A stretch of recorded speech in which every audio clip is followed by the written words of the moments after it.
like me, Ben, and Rob getting our hands on the Cool. milkshake. Wait, Wow. what? How do milkshakes correlate with fireworks?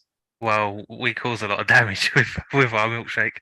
I, Do they bring all the I boys to the question yard? how much damage you could do with a milkshake compared to a Oh. firework. Well, there's one that I remember. Like, obviously, Ben and Rob had been doing it for ages before I came onto the scene, anyway.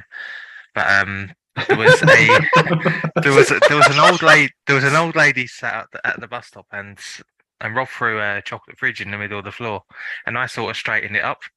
Bus comes along and fucking drenches the woman, the bus stop, everything. It was poetic. That's Okay. too bad. It was one of my Okay. favourite memories of early Rob and Ben.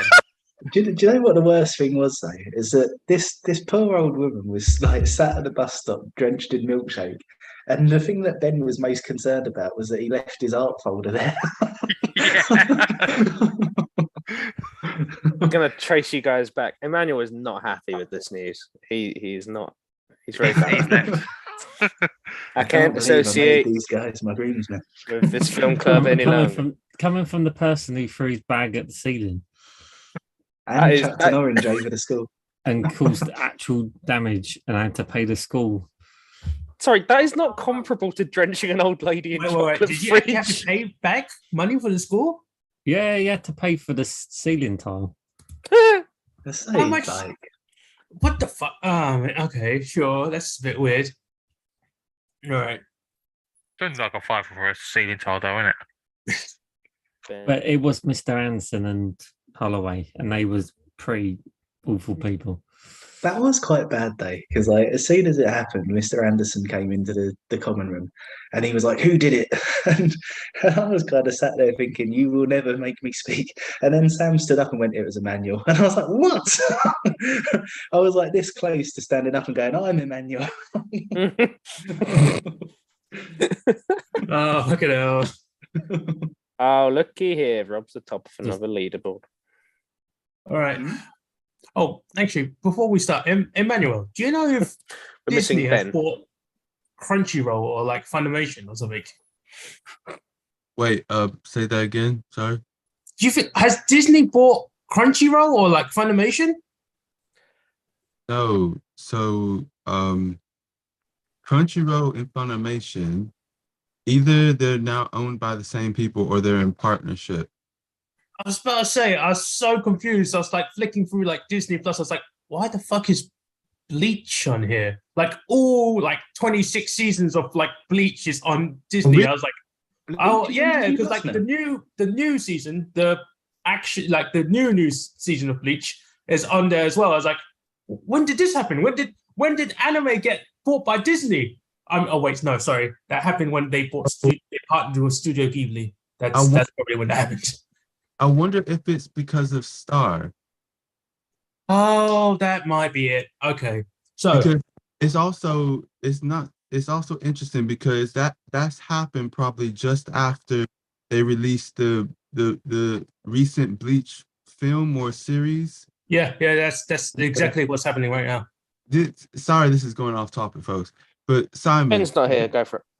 is that the series is that the part arc they missed out of the anime but had to make? Yes, they said they waited 20 years and just said, "Fuck it, might as well finish it because I run out of money." Yeah, That's pretty much why Then wait, the only Lindelof. reason why I've written it. because I was thinking that I was just like, but I remember this story very well. It's like, oh wait a minute, they didn't do it in the anime, did they? No, Like, Sorry. no wonder. Rob, is Ben waiting in the lobby? No. I'm gonna give you guys. Carry on. all right. So shall we just start before we? No, Ben's coming. Shall You we carry on. start before we finish? You carry on with your weeb conversation. Yeah, but like all that means is like Disney has made it so much more accessible for other people to watch anime stuff.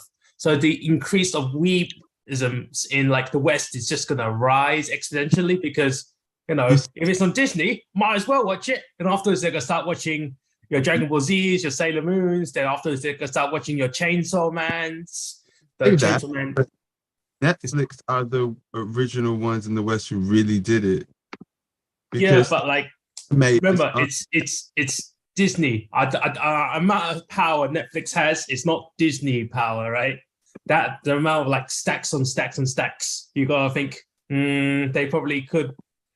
Well, I mean, it really depends on the licensing deals, but like, it really could depend on like how much they buy or what they get, or if they just make a Disney original anime. let me tell my little brother, because even though I'm sure he doesn't want to catch up on all the seasons. Yeah, it's an option.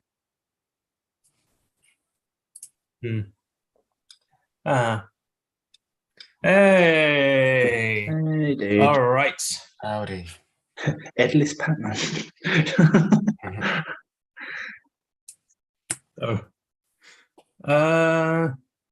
So shall we begin? No, Okay. Simon, why'd you pick this fucking blight on humanity? Oh, Fuck off.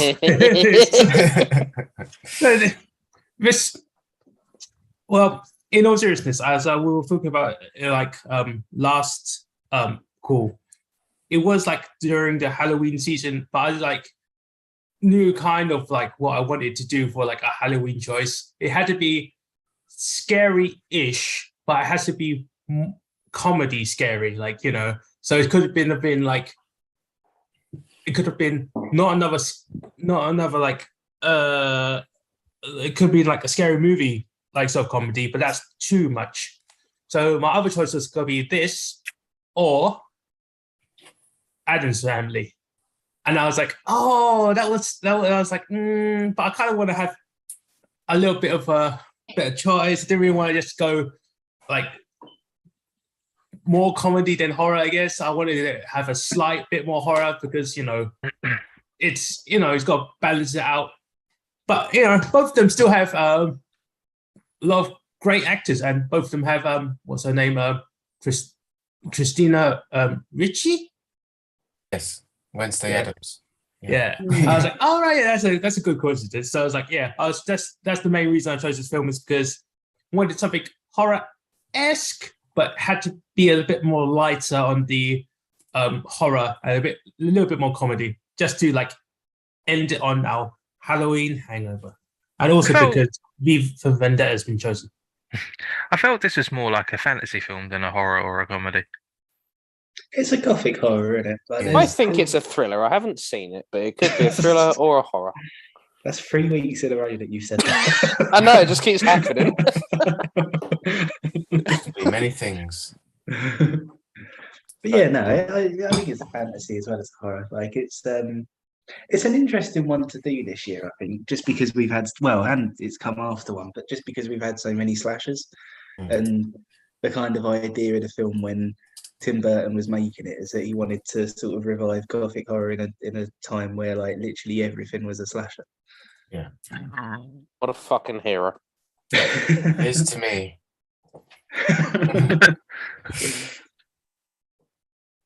And you still got a Lieutenant. great main cast member of Johnny Depp, Yeah, good old Johnny. which I don't think you guys have chosen many of his films. I feel like. This is only our second appearance of Johnny. What? Second, what was the Yeah. first? How dare you. Edward. Edward. Oh yeah, of course, yeah. Yeah. Oh, That was the one that I didn't enjoy. Oh, you enjoy this one more than Edward, at least. I loved this a lot more than Edward. Whoops. All right, Party. all right. I mean, well, Dan, you're right. You're still flashing about. I'm flashing. I'm flashing. Wait. give him time. Keep it PG. Yeah, just so long as you don't stand up and moon the whole audience again. Yeah, I can do that if you want. No, I said don't do that. What's on your shirt, Dan? Oh, Venom. It's a venom. Well, I mean, with the red tinge, it could have been Carnage. It's not. It's actually orange. But Venom. Carnage, the big red venom. Denim. In any case, And I'm not Who John wants to go Lennon. first? Venom. Well, Pat loves it so much. Oh, you want to throw me first? Okay. Yeah, so I think this, outside of the Batman films, this was probably my first other Tim Burton film that I'd seen. I think I saw this just before I saw Beetlejuice for the first time. And it's got such a unique feel to it. I feel like Tim Burton was sort of, his style was made to make this film. I don't know. It's like it's not a film that I'd say has, it's not anything special per se, but it's just one that I enjoy watching. It looks amazing.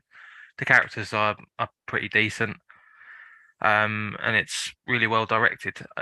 Apart from that, like it is sort of your run of the mill film, but it's a lot of fun while watching it as well.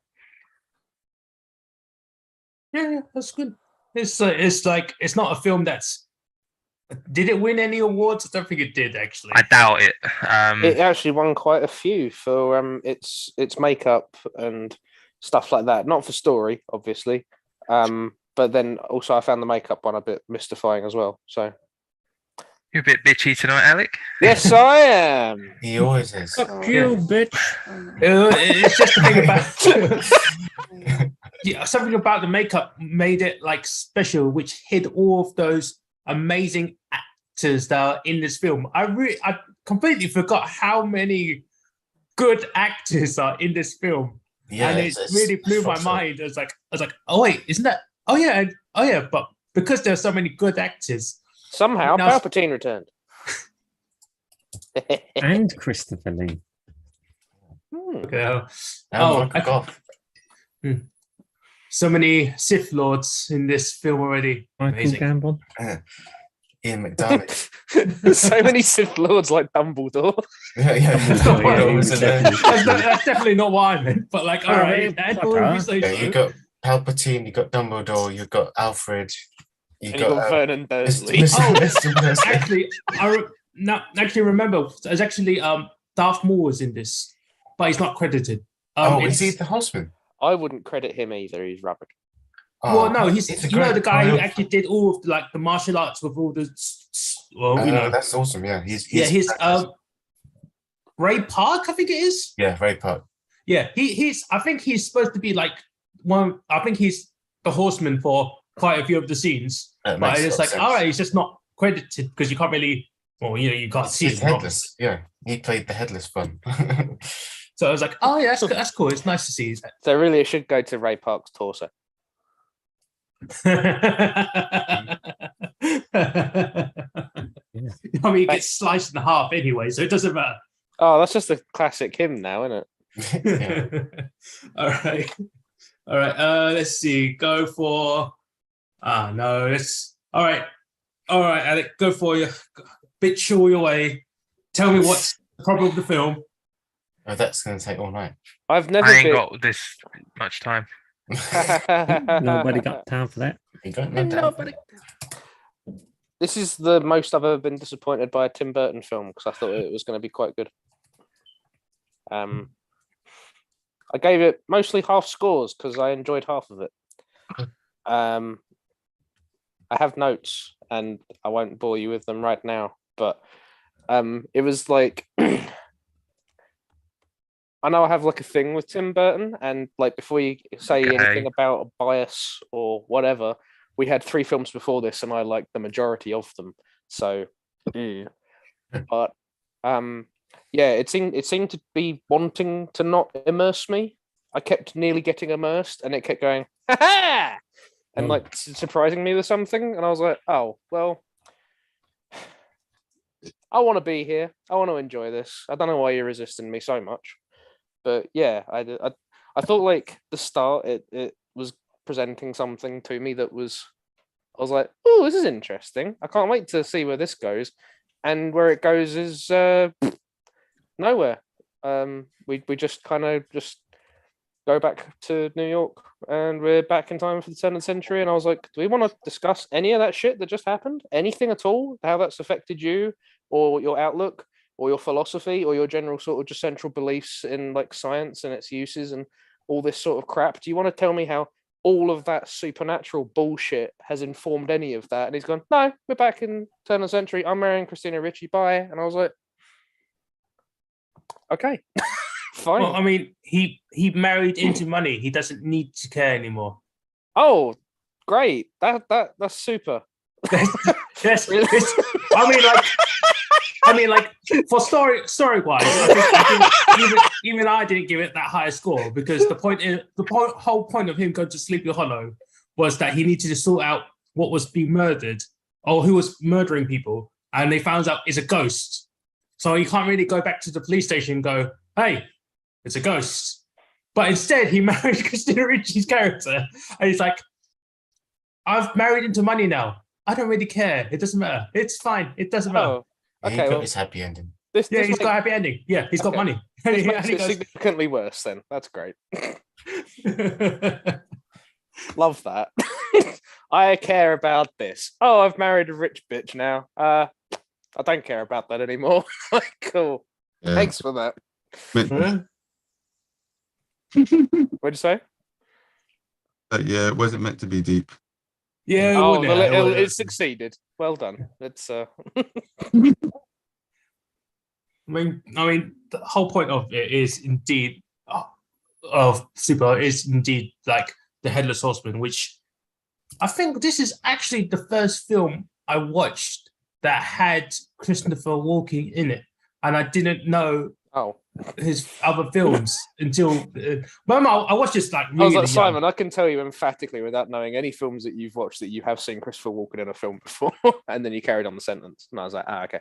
Yeah, because like it's like I feel like he was in it, and when I watched it, I also watched it when I was like 10. This film, and I was like, oh, it's cool. I was like, what's this old dude with this like sort of like sharp teeth and scary face? But now I watch his films now, and it's so odd to comparison of him just going, "Hey guys, well, calm down. I'm Christopher Walken. I'm walking straight here." off the steps. Hey," and it's just like, huh? It's such a weird comparison just to watch it now. Hey, I'm Christopher Walken. Hey, I'm walking here. Hey. Yeah, okay. Hmm. I'll put the sunglasses down. I won't put those on. Okay. No, that's right. Save it for something better. But like it's such a all the actors in this film are fairly big actors now, especially some of them unfortunately so for certain things that they've done. We'll get into that a bit later. But like this film has so much potential to be quite amazing with everyone who's done everything. But it's like it didn't feel that special, if you know what I mean. It kind of had the potential to be really awesome, but it just kind of went, oh, okay. Mm-hmm. That's it. Okay, yeah, that's about it. Yeah. So, let's see. Dan, go for it. Go for your opening statement.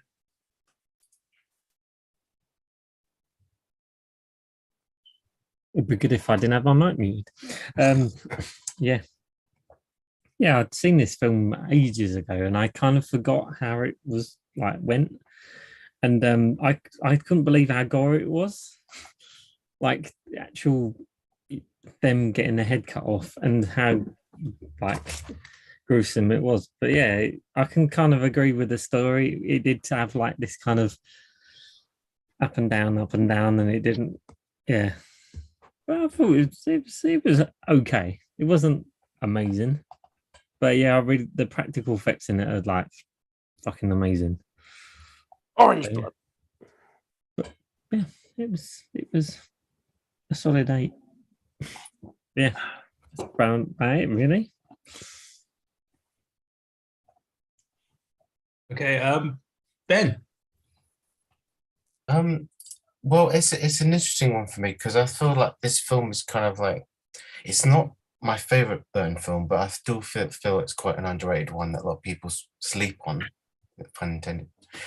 But it's one that I feel like it has a lot of merit, and I do appreciate what Burton was going for with this, and I think even though Alec would criticize it for the reasons that reason why me and Rob especially love it is because of the callbacks and the basically the homages to classic movies of the 1940s and 50s, the Hammer horrors and the Gothic horror movies that it's so close to in terms of like genre and mood and tone. And I feel like those films don't take themselves that seriously, and they don't really have much depth, but it's all for the shock and like the experience and like the actual like what's the word, it's a very kind of like vivid kind of like cerebral kind of like primal fear that it goes for, with like being shocked and being like awed and being like in for the ride. It's kind of that's kind of like a,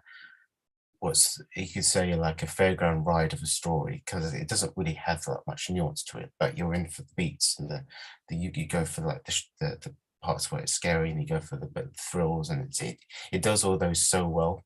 And I feel that Burton did a really good job of making it fun, and it kind of has all those moments that you would want to see in a film like this, and it has a bit of humor as well. And the actors just, you can tell they're having a lot of fun making it, and he must have just gone around like, do you want to be in this silly Gothic horror movie? And there's, yeah, hell, of course I will. Yeah, it has all those things. It's just a fun watch, and it has a great production design. I feel like all Tim Burton's films do. And I just, yeah, it's a good one. Yeah, in my opinion.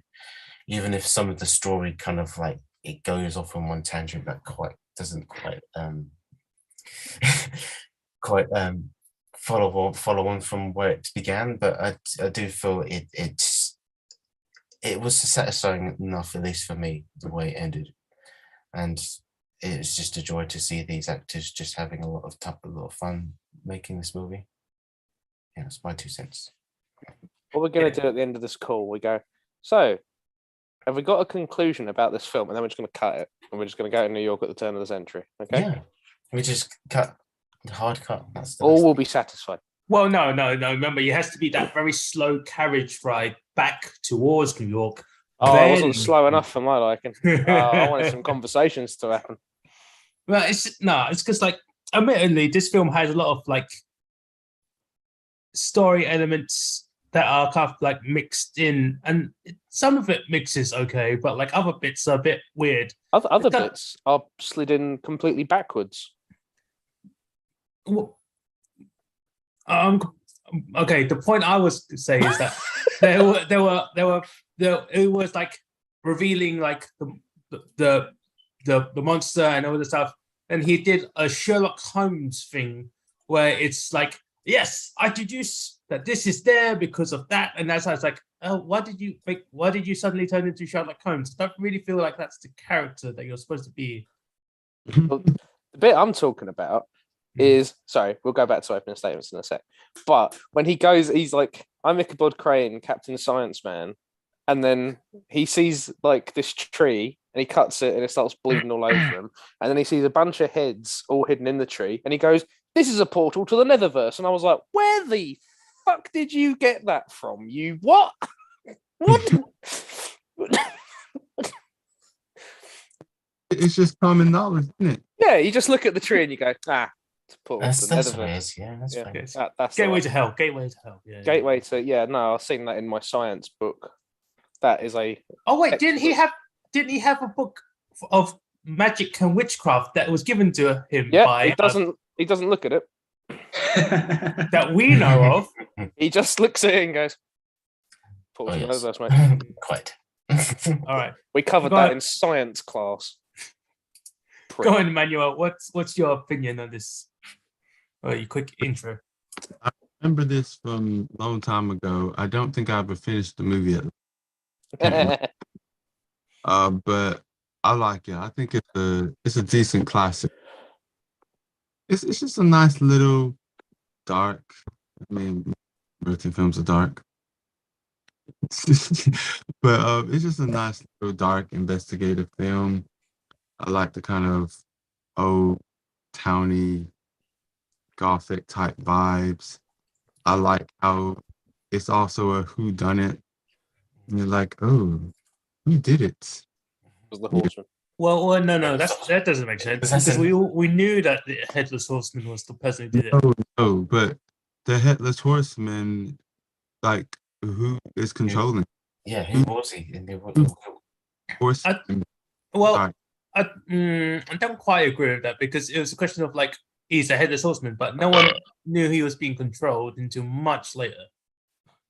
Well, they didn't know Until the motives, did they? Until Science Boy deduced it. He deduced the powers of magic. Fair enough. Maybe not controlled, but it's like maybe not who done it, but just finding out why. Oh, okay. That's a better analysis. Yeah, because who done it? It's always like no, it's like I was gonna say Knives Out or Clue sort of things. Like who done it? It could have been anyone, even the inspector themselves. It's like, yeah, but it's like some really stupid shit like that. It's like some Agatha Christie shit, really, and it's just like it could be good, could be bad. It really depends. Rob, what was your opinion? Hang on, I don't think Emmanuel was finished. Oh, you weren't? I'm sorry. Yeah, come on, Manuel. It's okay, but yeah, point is, I think it's good. I enjoyed it. It was nice seeing everyone. The young blonde lady reminds me of someone else. I can't remember her name right now. Is it Michelle Does she Pfeiffer? remind you of Christina Ricci? Because I didn't realise it was her. Wait, who are we talking about? Miranda Richardson, Michelle Pfeiffer, Christina Ricci. Blonde girl he marries. Okay, who's the blonde lady who plays in the modern day werewolf film, Red Riding film? Oh, Amanda Seyfried. Yes, I know. Yeah, I know what she means. She's got a similar face. Yeah. kind of Do you similar. know who Amanda Seafood is? There's a Seafood. 30% chance it's already raining. Yeah, Pat doesn't like her because seafood. Like who? Amanda Seyfried. I have no opinions to or against. Oh, there we go. There we have it. Fuck's sake. Yeah, otherwise, it was just a nice, fun romp in the dead woods. Must have been very cold. I didn't look at any trivia on this. Did someone else?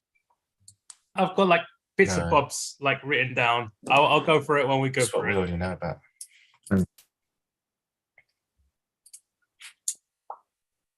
Right, So, Rob- Robert, now you can go. God. So I missed what Ben said, but I feel like I might say something similar. Because yeah, it's not one of my favorite Tim Burton films, but I do really like what he did with it because apparently it was originally pitched as a pretentious slasher with a creative murder every 5 minutes. And I think if that's the approach that they took, it would have been a pretty awful film. And I think Tim Burton's approach is really interesting because, like I said earlier, he's kind of made this thing which is like what he was trying to do was to sort of revive Gothic horror in a time where you only had slashers. And I think it's really interesting that he did like loads of homages and sort of paid tribute to Hammer horror because Hammer horror was doing a similar thing in sort of like the 50s and 60s where everything in horror was like a Cold War creature, but they were sort of still doing the Gothic stuff. And it's probably in a large way, we probably owe a lot of horror to them for that because without them, he could have easily died off as a died off as a genre. So yeah, I think that approach is really interesting. I think it's really cool. I don't know if I don't love the film. I think it's all right, but yeah, I think I like the idea of the film more than I like the film itself. I mean, it I'd was, like, agree. I think very- you do like the very idea popular- of the film more than the film. well, I mean, no, it was a very popular novel, like from way back when. It's just like, I guess the question is, for those who've seen it before, did you watch it with a bit of a rose-tinted glasses? Yeah, Because maybe. I feel like Potentially. I remember watching it as a kid and really liking it. I feel like watching it as an adult, I was like, I still quite like it, but like, yeah, again, plot points and certain points, I was like, oh wait, that doesn't make sense, but it's okay because it's interesting enough, It's I okay guess. because I've seen it before. Yeah, I mean, like, yeah. it's sort of- but it's just like because like you watch it like bit by bit, and like you see all the people that was in this film and all the people that have like how they've like made their characters and stuff. And oh, sorry. There's this because of all the big name actors that are in this film. Like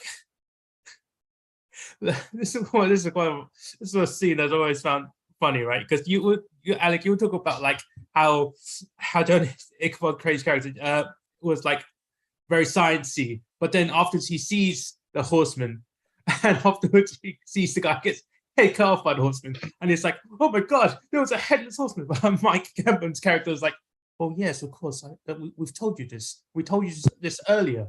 That's the whole thing we've told you is there's a headless horseman. Why are you panicking? We're not panicking. We told you there was a headless horseman. Which is a very big difference from when he was playing Albus Dumbledore, going, Harry, did you put your head in the did you put your name in the Did you put your head in the goblet? I was like, yeah, why couldn't you play him calm then? You could play you're a headless horseman, you're like, yeah, headless horseman. Goblet of fire, shake the fucking camera, go! It's like, oh, okay. It's like it's so weird seeing all these actors all together. It's like it's so good. It's so good to see them together. And I feel like that was great. maybe it's because like the way that they played off each other, like and like the way that they looked. Because you didn't really. I feel like for the actual like characters themselves, I don't remember their names, but I remember like the titles, I guess, because like of like the characteristics of like one is the magistrate, one is the priest, one is the doctor, one is like the other side. Oh my god! I just realised the priest was played by a nonce. Tim Burton's a fucking visionary. Yeah. That was, I don't know, that was kind of one of the things for me, because every time Jeffrey Jones came on screen, I was like, you're meant to be a good man. Oh, right. I was thinking who you, right. Yeah. Jeffrey Jones is, if he was a good when man. I first saw him, I was thinking of the meme where have you guys seen the meme where it's like the guy is like looking at a newspaper and he's got that big twirly head and he looks at the screen and it's just like, huh? You've never seen that meme? No, I don't think so. Okay, never mind. I'll post it. If he was a good man, he wouldn't have been a priest. Yeah. Oh, well, fucking hell. Nonce priest. Priest, nonce, hand in hand, innit? Well, it didn't. I mean, yeah, that's what I was saying. I was wondering who my screen lagged out a bit. That's why I was wondering who we were talking about. But yeah, Jeffrey Jones is. Yeah, let's skip. Let's talk about someone who's He's not the only nonce who's appeared in our films 3 times. What? Kevin Spacey has also appeared in our films 3 times. Hey, what was the third film that Jeffrey Jones was in? He was in Edward. Edward. I've forgotten Edward. You got a real blind spot with Edward. Howard the Duck Edward. Oh yeah. Yeah. I think he was in Howard the Duck. I've never watched that, but I've heard about it, and it's not. Oh, Howard the Duck's a wonderful film. You should definitely go back and watch that. Okay. He's not a priest in either of them. He may or may not be a duck. Good.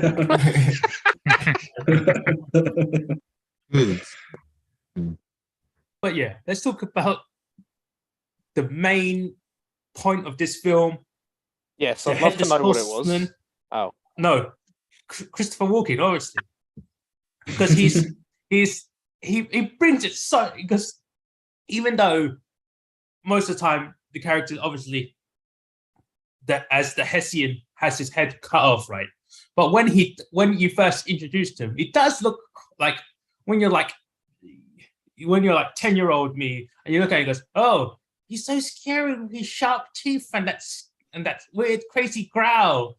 But like obviously as if you see him nowadays, you go, hey, it's a German. Awesome. It's Christopher Walken. It's so chill. But it's just so weird, especially like because like afterwards you see him running from those soldiers, and he's like running through the woods. Then afterwards, you see those 2 young girls, right? but he's got his sharp teeth and like glaring eyes, and he goes, "Shh." I'm surprised that girl was able to just like snap that twig. That girl was like, if you saw that as a kid, you would have like shat yourself. Like, oh, you see the other girl was like ran away. It's like I'm so impressed by that, like sort of like character dynamic about it, because it's like, damn, that little girl's got balls of steel. Essentially, it's just like, fucking hell. I felt so bad for Christopher Walken though, because he was clearly struggling around those teeth. And I think the ultimate irony is that he is punished for his teeth by the British. Just What? zing! Take that, my country.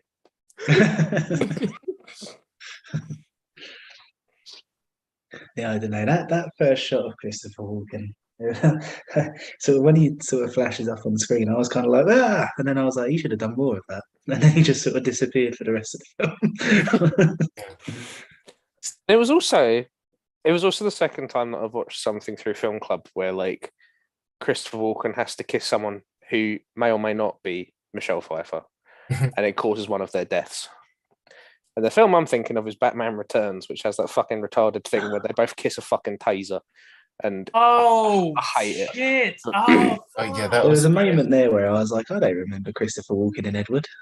it's In there all doubt, along. if you don't know what reference I'm doing, just roll the dice. It's probably Edward. Oh, yeah. I was not impressed with Christopher Walken. I think he looked good on paper, but he was clearly very uncut because like I watched it with Eb as well, so she's very into the SFX, and she's like, he does not like having those teeth in, and his eye his eye contacts. Yeah, he's they look a bit shit because they're not aligned properly. But you know, it's I don't know. I think if your teeth look like that, you probably would be uncomfortable. I mean, really like. I guess it Mine helped will him be completely being, green. helped him being his angry, growly self. If your teeth were like that sharp, and he's like, fucking get these teeth off me, cut the scene. But yeah, and again, it's like another callback to the old time of horrors where they had to wear this atrocious makeup and prosthetics that just didn't fit them, and they were just like having. if someone had an eclair, he'd be fucked. Oh man, imagine how much of like a sugar pang you'd get from teeth like that. At least they're not bounties, right? Yeah, that's been a controversial topic this week. Oh, has it? fucking bounties. That shouldn't be a controversial topic. Yeah. We should all hate them. Yeah, No, I it's- agree. I agree. It's not even like they say controversial, right? But it's just like a marketing ploy, right? They go, look, everyone complained about the bounties, so we took them out. So we've got our own separate pot, which is just bounties. Just take that instead. And then we're like, Yeah, it's- that's legitimately a better strategy because it's there's just- only about 7 left in all- and no in one's all ever going to seriousness, eat. It's just a marketing ploy, right? And it's like no one really cares. It's the pineapple only on Alex pizza question again, right? And it's I like, care. do you really care about? I hate having a celebrations box with 7 fucking bounties that are going to be there till the apocalypse. Why do you leave them in there? I throw them out the window. You should probably throw them in the bin. Out I the know. window or out the window. Out the window. Just keep throwing them at the window until something breaks. I use them for baseball practice. You laugh, but it's true. Oh, okay. I don't believe you. Do you just make them into like a big ball? a bounty bar. Yeah, if you- if you- Drag one. If you crush enough of them together, they become a coconut again. Yeah, that's how you make coconuts.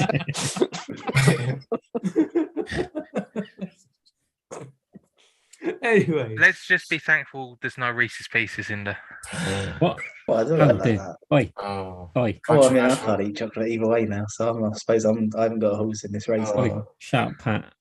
Reese's Um, Pieces and Bounties are probably my 2 least liked chocolates. I'm not. I feel like Like- Reese's Pieces are just like peanut butter flavored Skittles. Well, to be fair, I I don't mean, not like. Skittles. I mean Smarties. No, well, those are the tiny To be ones. fair, but not I the Starbucks don't- cups.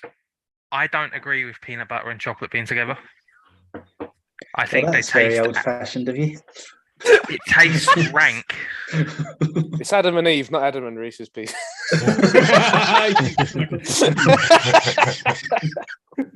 Okay. Okay. That's not where I expected Yeah. this conversation to go. Okay, but okay. in How any are we case, talking about um, chocolate on this call? How did that come out? in any Because case, of Christopher Walken's teeth. yeah, they were. Yeah, then they go to the doctor, who is Darth Sidious. Yes, Ian. What? Ian- Actually, what is his Ian surname? McDermott. McDermott. McDermott. And he was like, "What manner of instruments are these?" And all I could think was like, "You own a lightsaber, don't you?" And I was like, "Oh wait, no, that's not the right movie. Fuck! There's too many good people in this movie. So much like potential for this movie to be like all like individual character pieces with Johnny Depp and whichever of the characters that are in that scene. But it doesn't. They do have like a one-to-one talk, and it's like a little bit of like a reveal for the story and a little bit of character development, but it doesn't really go anywhere. And it's just like, and also he like ushers them out of the like operating room, where he goes and cuts into the dead lady, and he gets his first blood bukkake of the like perfect ketchup squirt into the face. And I just want to point out, right? I got a U in A-level biology, okay? So I'm a fucking idiot. I'm you But and you're me. I went to Ebb. Blood wouldn't be circulating at that sort of pressure, would it, to go into his face, would it? And she went, no, it wouldn't. It'd more sort of ooze and be like a kind of a brownie kind of thing. And I was like, nice. real life. Me as a fucking idiot, not even layman, like less than a layman, I'm going, oh, that's bullshit. I don't know Well, if I they were mean- going for Yeah, realism. but have you seen? I know they weren't going for realism, as Yeah. you've outlined, but I kept going. It was like with the opening where I went, "Oh, this is interesting." He's a doctor. He's a fucking doctor. He's a detective who's got like he doesn't like the fact that they get most of their information and like confessions through torture. He wants them to use forensics, and it's like, oh, this is interesting because I know we're doing the headless horseman stuff. So him coming in with a scientific kind of approach, this will be like a really cool little. How are you going to do this? How are you going to meet these two in the middle? I'm really interested to see where this goes. And then It doesn't. it doesn't go anywhere. And like I was interested. I was like, yeah, okay, let's do this. You know what? I don't like Tim Burton, but he surprised me twice now. Let's go.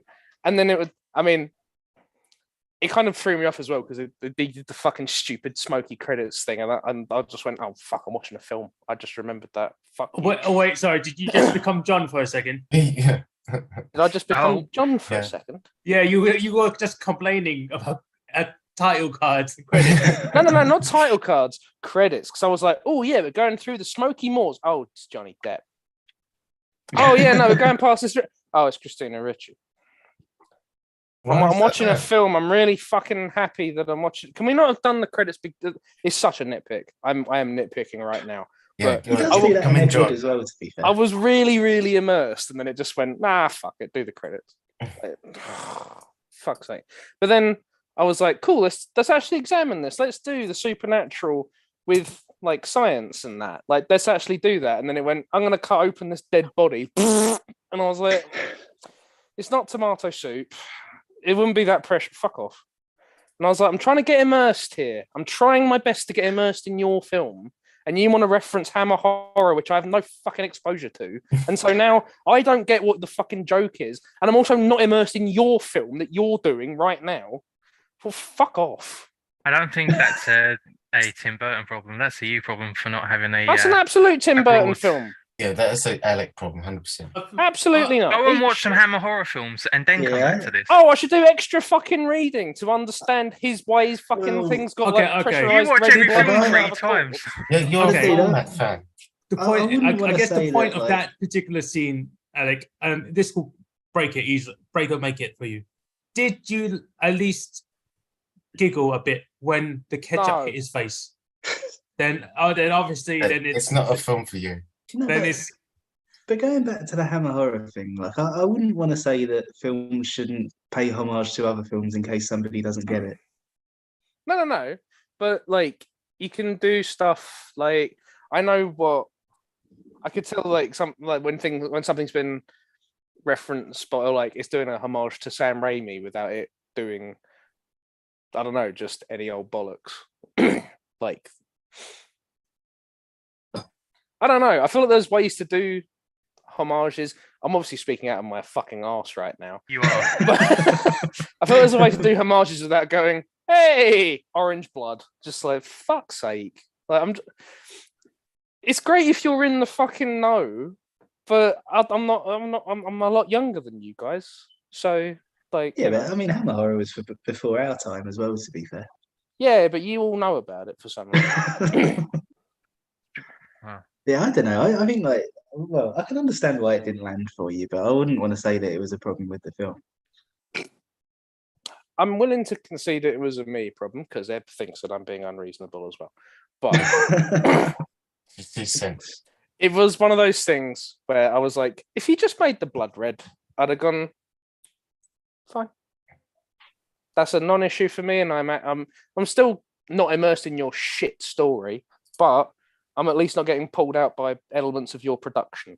So, like, speaking of the color red, I do have a question for everyone. Did anyone notice anything strange with the cardinal? No. Oh, it was meant to be like that. It's a homage to Hammer Horror. No, it was. No, because they always have fake birds in it. They always have fake birds in Hammer Horror films, right? And that was a homage to that. Okay, so shut up. No, I was just so- more confused that he was holding his childhood toy on him like forever. Like I don't know. Is that a thing that people do? Just hold their childhood toys in their like breast pocket just in case they need it for some reason? I don't know. When you're in the Victorian age, yes. Yeah. Yeah. Okay, Yeah, but nothing like, to do. You hold on to that shit. yeah, okay, if you say so. I've been there. I know. The thing I was going to bring up was that apparently, like, one of the most difficult things during the production of this was finding a real cardinal, because apparently at the time there was only one cardinal in England and they weren't allowed to use it. So to get around that problem, they dyed a pigeon red. For just from the long shots where it's flying about, because the concept of it was a real one. Yeah. Now let me see if I can. I mean, it's quite convincing, to be fair. They even gave it a quiz. So Yeah. Wait, did you say it was filmed in England? yeah, it's filmed Yeah. in England. What studios? What, Leavesden or Pinewood? I did keep going to call it London every single time I go and talk about it. Just go, let's go back to jolly old London. And I'm like, no, it's New York. Yeah. But it was like just like so close to when it was colonized America. So that's when. Yeah, it would have been at the time where, like, That's- it was the first generation of rich people invading America. Yeah, that's why the accents hadn't fully developed yet, or anything like that. And sadly, when they did develop, they were American. Ooh. Emmanuel, you're going to take that. Get him. I don't remember what you just said. It's what- it's better. It's better.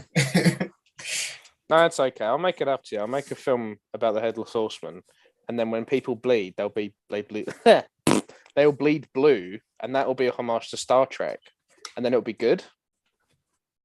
You could How's that? do it in a roundabout way, but maybe not a horror movie, maybe like a sci-fi horror. Oh, fuck you. No, it's a horror movie. It's a homage to Star Trek. Everyone bleeds blue, and I'm not going to explain it, and you just have to deal with it. It'll be really good. We'll do Okay. our own homework about it then. Oh, well, no, I don't think you will, but In any case, so talking about sci-fi stuff, there was one guy in it that I saw, and I was like, he looks really fucking familiar. I couldn't remember at that point in time. Then I checked, it's like, oh, it's Casper Van Dien from fucking Starship Troopers. And I was like, oh man, I was thinking, did this come before or after Starship Troopers? This came after Just after, I Starship think. Troopers. Yeah, a couple of years after, I think. And I was I've thinking, never seen it. No. really? It's Starship Troopers is kind of cheesy action movie, right? But it's so it's so silly. It's like if you could say this is like a silly version of a horror film, you could say Starship Troopers is a silly version of an action film. To be honest, right? Yeah, you kind of just outwardly did what I did in my mind there because I was like, "Oh, you've never seen Starship Troopers? It's all right." Yeah, it's fine for what it is. It's like it's an action-packed film. It's an action film, but it's so over the top of the action that it becomes a bit satire-ish. Oh, But is it referencing Hammer Horror? it's It's fine then. It's more of a satire on like American military and how they're so gung ho. Oh, okay. Oh yeah, I guess that's true as well. But without jumping too far into Starship Troopers, it's good. It was kind of weird to see Cassie Van Dien in this because in Starship Troopers, it's obviously sci-fi, big guns, shooting bugs, and this is just him, just like in like rural like New York, hanging with bugs. I guess I don't know. It's just like it's such a big jump from where it was to see again all of these actors and actresses so good in this film. It just feels like it's so much. Is wasted this your potential. enjoyment factor for this? It's the cameos. You go, oh, you're in Star Wars. That's not this film. Oh, Well, you're in Pirates of the Caribbean. That's not this film either. I would not say no. I can't go no, or I can't just go yes either because like it's a bit of both, right? It's the rose tinted glasses and just going, all right, that's who that is, and that's who that is, and it's just like, all right, yeah, but it's like you gotta keep it back to yeah, but even though as amazing as those actors are in other films, you gotta like bring it back to what's this film about, what's this film is like, and it's like, all right, yeah, that's why story is only like. I think I'll give it like 7.5, I think. That was a bit like that Mark Commode clip that I posted the other day, where he's I wasn't unimpressed by the cameos. Yeah, no, I was unimpressed by that, yeah. But it's like it was fun for what it was, and what it was a little like the first film version of like the book that it's obviously based off. It's like, all right, yeah. The Adventures It's of the Sleepy third, Hollow. to be fair. Hmm? It's the third film version of that book, to be fair. Jeff Goldblum's in one of them. He is? Yeah, I Sleepy think it's Hollow like film? the 80s. Yeah. He's in other things too. Yeah, but I like think Bing Crosby's in the other one. You like him?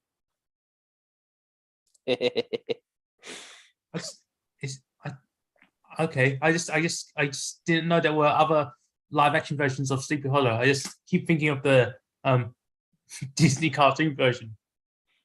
Which That's Disney the one I know. cartoon version, though? It Yeah, was like Ichabod and Mr. Toad, wasn't it? yeah, I think Yeah. that's it. Yeah. Yeah, I 'cause know- I was I know thinking of- about this the other day.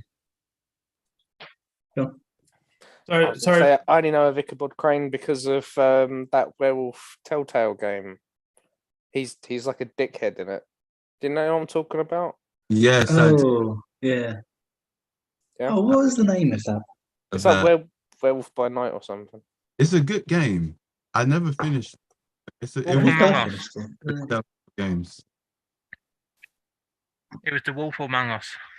Yeah, Yeah. that's it. Oh shit! Yeah, Oh, right. Okay. that was a cool little game. I like that one. Yeah, I like that game. That was better than the Back to the Future Telltale game. Something that- was better than Back to the Future. Get out of here. Oh no. Only the Telltale game, not the. Well, I mean, the idea for the Back to the Future one was okay, but it just like it went again. The story didn't really go correctly because the time travel wasn't right. Well, Did it not go? Yes. Did it not go whoosh? it did No, go whoosh. no. It The problem extensively is, went whoosh. the problem is, it went whoosh, but then someone else went whoosh backwards, and it became confusion of like, And it became wait, shoe. wait, whoosh first. Whooshception. Because the story, yeah, the time travel didn't really work in that film, in that game, and it became because I finished it, I played it, I finished it, right? The story went whoosh, yeah. Yeah. I kind of Because- got halfway through and I was like, I'd rather just watch the film. No, but the story is not based on the film. It's based off other parts of the film. Oh wait, no, how to explain it? All right, okay, fuck it. The game is so old anyway. It ends with Doc and Marty meeting 3 other Martys, and they are like, "Hey, Doc, you gotta help me fix my timeline, but you can help me fix my timeline first." And afterwards, the third Marty goes, "You fucked up my timeline," and he's got like a baseball bat ready to beat up the other Marty's face, and it's like, why did you do this? You just made it so much more confusing than it needed to be, and it went whoosh, whoosh, whoosh, whoosh. What the fuck? Did you see They him do perk kind of up? do that in Jason? the film, to be fair. And then when you see that scene, your head explodes, and it doesn't matter because they ultimately did it. They fucked you over with time travel again. But that's something that they mess up in the film as well, though, because there's a bit where Marty sees another Marty, and then it's just like, well, what's happening to that Marty? And you never find out. Is Yeah, it but they- is it bad that I went, oh, this sounds like a Rick and Morty thing, and then I was like, oh yeah, no, it is based off Back to the Future though. So Yeah, but like it didn't make sense because they had 5 DeLoreans at the one place, and it went. You pushed the time travel thing too far, and it made no sense. And it really, and like the ending went, well, fuck it, it doesn't matter. Whoosh, whoosh, whoosh. Go on, Alec. What do you want to say? do you want to talk about Sleepy Hollow? All right. What are you eating, In Dan? any case, Because I don't. Thumbstick. What is it, drumstick? I forgot what I was going to say now. I've got to check my notes. That's Yeah, okay. I've got notes. I can Go. do some notes. Did you? Because I really liked the bit where Ichabod has to go and investigate the first crime scene with the Masbeth Senior, and so he goes, oh, he gets some powder out. And he goes to go and check to see what happened with the powder, and so he goes to pour powder on the neck wound. He doesn't. He pours it on the floor, Oh, yeah. and then he says, "Yeah, this happened to his neck." And I was like, "You don't know that because you poured it on the floor." And he was like, "No, it was instantly cauterized the wound. It was like hit with something that was burning with extreme heat, and it instantly cauterized it." And I was like, "You don't know that though because you didn't actually put it on the neck." It's no. The That's main- it's a nitpick, but because I know what they were trying to do, I just enjoy that no one gave direction enough to go, Johnny, put it on the thing. Put it on the don't put it on the floor. But Because do if you you put it on remember? the floor, it doesn't actually help anything because the horseman didn't decapitate him by going down. It sliced him while he was running. So you really do need to put it on the neck, otherwise it doesn't make any fucking sense as to how you got the information that you get from the powder. Yeah, but the I know it's not information he supposed to be got from- realistic, and it is supposed to be a homage to Hammer Horror, where they don't actually do forensics and they just put stuff on the floor and go, "Oh, it was a stab wound." They, I don't you know, think anyone of Yeah, us but knows that doesn't make sense. Anyways, why would putting powder on someone's neck with smoke go? Yes, it was done by Oh. a single thrust. So if you put it, yeah, I mean that still doesn't make sense anyway. But they can go, oh, there's a chemical reaction here. So if you put it on the neck and you go, oh, hey, this is actually like hot and this has had like a reaction to heat, then you can make that deduction. You can't necessarily. There's no way you're going to go, oh, it was a single thrust, but it was made by a sword that was black. I don't know, but like, yeah, you do crucially need to put it on the area that the sword hit it. Admittedly, then afterwards, when he did pull out his weird fucking like spy glass eyeglasses thing, and he zoomed into like the open to the wound, then maybe you could go, all right, then you can tell if it was actually, you know, cauterized or like if it was a single blade or like a jagged blade, because then afterwards you can actually see the actual like wound with the bug that comes crawling out of his neck hole. Yeah. Bit weird, but like we'll go with it because it's I'll give you as a nitpick. I just found it amusing. yes. I also found amusing with Ichabod's rival. Brom.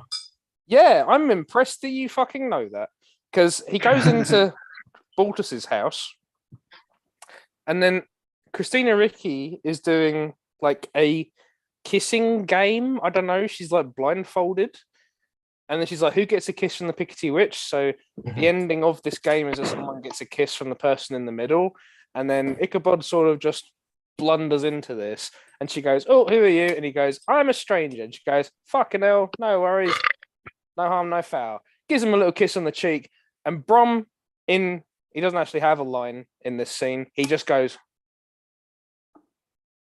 and I'm like, "Did you see what happened there? Because that's not actually a problem for you, whoever the fuck you are." Because I didn't know who the fuck he was.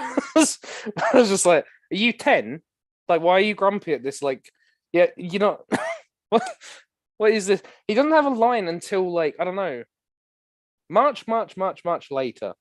But after this happens, he dresses up as the Horseman with his mates. Apparently, he's got access to magical abilities. He's got a pumpkin which is burning, and he pretends to be the Horseman to freak Ichabod out, and then he goes and it lights up like more. It like it starts burning more violently, and I was like, "This has got to be the Horseman." And then he chucks it, and the pumpkin's on a string, and it hits Ichabod, and then he runs off. And I was like, "Hang on, how did you do that with the fucking pumpkin? What the fuck is this?" That was some fucking mighty throw where going to go, "Rah!" Yep. He's still not said a word yet. And then it's like another scene. He's like, we were like waiting for the Horseman to attack or something, and he tells his mates to like fan out and make a perimeter and stuff. And then the Horseman gets I don't know where the fuck he was, because the Horseman just came in and he killed a whole family. You know, like husband, wife, ugly child. He kills all of them. Nothing. There's a sword fight occurring, and then Brom goes, huh? Oh, it's over there. And he goes over there, then he gets fucking killed. And then we have like a nice little chat later, and Johnny Depp goes, "Oh, Christina Ricci, I'm so sorry about Brom." And she goes, "I've shed my tears for him." And I was like, did he have a fucking line? I'd feel really sad, but he wasn't in the film. Yeah, I know. I fucking laughed at my screen. I was like, really? Are we doing this? Come on. The bigger that got me with him was these fucking gun with a scope. I was like, wait a second. Headshot. Oh no. Well, it's the fact that it's a flintlock gun. So putting your face near a scope with a flintlock, you're gonna get your eye burnt by the bloody gunpowder. Yeah. Oh, I didn't know that. Stupid. That's true. Because you do that and they go and they just like blind him. Yeah. And then I'm thinking, this is way before the time when they had fucking optics good enough to be able to. Yeah, that was the bit that got me. They were like, "What? No, you wouldn't have a fucking scope on that because there was wildly inaccurate anyway."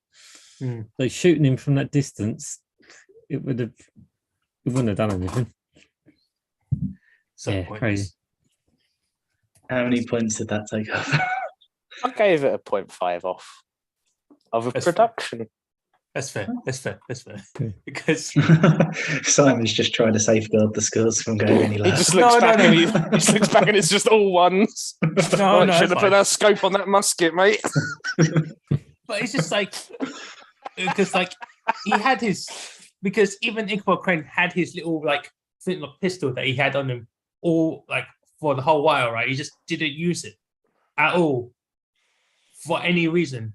Because like there were situations where he could have like, you've seen that the Horseman got shot and fell down, right? It could like stun the Horseman for a little bit, right? But like there are whole scenes where he could have shot the Horseman, know that he got hurt a bit, then run away. Or like, you know, it's the scene where he was fighting it with Brom, the scene where he was getting chased up the windmill, do you mean he was actually chased on what? Do you mean the scene where he like fights the Horseman and the Horseman stabs him in the lung and then lifts him over his head and throws him? I wouldn't say there's the lung. I'd say there was about, because I thought it was the gallbladder, and then I remembered you in biology. But like he gets stabbed in some kind of he gets stabbed pretty significantly in the left sort of this bitty. Oh, I feel like the lung is a little bit more lower, no?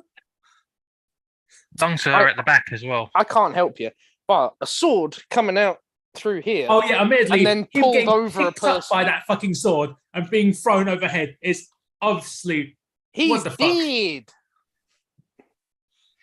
no. You need Sorry, Christina Hammer Ricci Horror. I'm with calling her you like out. with her crow's feet and all the other word magic and to heal them up again. It'll be fine. Yeah, no, it's fine. As long as you cauterize the wound, you can just keep stabbing people as much as you want. It's basically harmless. Yeah, it's basic biology. Yeah. It's fine. See, you Yeah. thought I'd go on for fucking ages. I've gone through like 1, 2, 3, 4, 5. I've gone through. I've got 2 points left, 5 controls. and it's not even 11:30. So I think we're making good time. Yeah, that's what I said is your next pick. Contrivance. Oh. What? I edited the sheet like some time ago. Oh, that's who it was. Oh, I thought it was Ben. That makes sense. I was like, you just You changed my next pick to contrivance. Can't Gonna believe you happen. betray me like this. So, is it me or is it like all films in like the early 2000s always have bad CG? Well, Can't- it was before CG was actually good. Yeah, but it's like it feels like even if they didn't need the CG, they put it in anyway because Yeah. hey, it's the new thing, we've got to try it out. Exactly. Because, That's why they did it, and it Because doesn't. It what's doesn't with- age. It was in a really weird place as well because it was for like a herd of deer, but like it was. I know the pumpkin on the string. I'm gonna just like go like, yeah, okay, maybe that was a Hammer Horror thing. That- And I'm just gonna deal with it. But like, you didn't need it for that. But also, I found the practical stuff of the headless horseman chasing people, and like his cape's coming out, and there's all fucking fog, and the horse is going. He's just making, he's making noises like that. And I was like, fuck me, this is scary. And I was like, yeah, this is cool. We don't need a herd of CGI deer.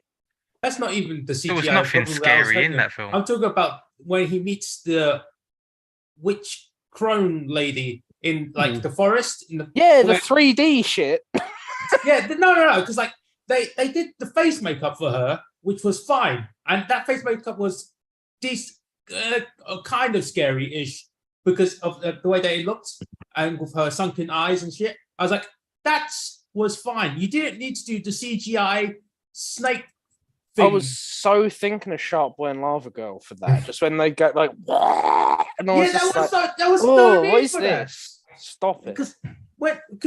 Because the face was like cracked and hollowed out anyways because of the way that they designed her. That was like, all right, you could have just kept it like that and it would have been fine. You added unnecessary CG and made it look worse. And I just like, no, that's so disappointing when you do it like that. It's like you don't need to add CG to these films if you can do practical effects, which we know that they can do because the chase scene with the headless horseman like on the carriage, like try to drag himself up to the carriage again, was good because there was no need for CG during that scene.